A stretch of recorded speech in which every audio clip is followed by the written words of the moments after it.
I was ill about 2 weeks ago, luckily not with the old Rona, but I have been binge watching Futurama, and boy I forgot just how great this show is.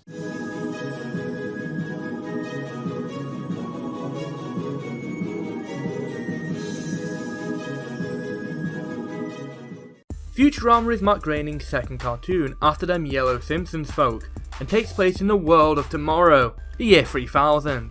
Following Fry, a 20th century average Joe who got frozen for a millennium, and a Planet Express crew, it's basically The Simpsons on space crack. I could talk about so many aspects of the show, from the comedy to the characters, the story, the atmosphere, but what I really want to talk about is how all these elements create such an enjoyable experience, and how they interlink so well that 2 straight weeks of Bender, Leela and Fry just does not get old. Right, my running rattle ras! Conceptually, the show is brilliant. An animated sitcom set 1,000 years in the future at a delivery company? Sign me the fuck up. It allows for so many wacky and crazy stories to occur.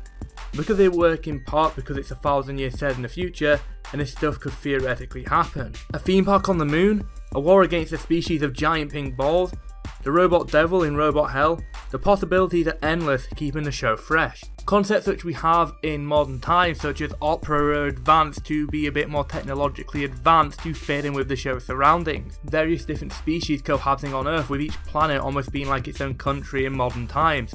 Zoidberg's people have their own embassy on Earth, and instead of a US president, it's an Earth president, taking everyday stuff and pushing them forward into new bold ways. Bit like the Flintstones bird in reverse, in the sense that this is futuristic and not ancient. Smell like I sound, I'm lost and I'm found, and I'm hungry like the wolf.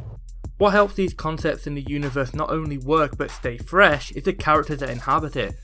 The main trio, Fry, Bender and Leela, are all complex characters with interesting backstories and personalities that create interesting dynamics. Fry's a pretty laid back, lower intelligence guy, and it works well with Bender's criminal mind. He's quite easily manipulated and will go along with his beer drinking buddy. And Leela's more authoritarian and play by the rules leadership contrasts with the immature delivery boy and robot. Throwing characters like the old forgetful professor, the mental Dr. Zoidberg, the young hip Amy, and the Jamaican bureaucrat Hermes, as well as the wonderful Zach Brannigan and Kiss, and you have a strong cast of diverse, interesting characters that give flavour to the universe that surrounds them. And it is the characters and stories that allow for such great comedy, with the bizarre concepts and such interesting, humorous, and very, very unique characters that allows the comedy to spring off the bat. Brannigan being a rather idiotic, almost Trump-esque captain unable to pronounce champagne properly is such a stupid gag that hits home so well, and this day gets me in that sweet, sweet humour spot.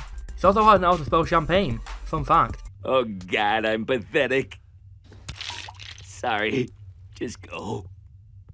You want the rest of the champagne? No, and it's pronounced champagne. Oh god, no! Or the professor going to his angry dome because he's annoyed and therefore yelling at clouds, which reminds me of that Simpsons episode where Grandpa is in the newspaper saying, "Old man yells at cloud." This ability to create good jokes, one-liners and gags keeps everything fresh and helps with the show's longevity. It also helps with storytelling. I always find that having comedy within a story is a really good way to keep it interesting, keep it fresh, and can contrast well with the more emotional moments which this show fucking hits. Fry and Seymour is one which a lot of fans sort of really look up to as being that sort of moment, and when I rewatched that episode during my binge of the show, really got me in the feels. Every single time, doesn't matter how many times you've seen it or whether you expect it, it hits you in the feels. Futurama may have lasted 7 seasons, or 10 if you ask Amazon Prime, but its 140 odd episodes are all, in my opinion, some good quality cartoon comedy.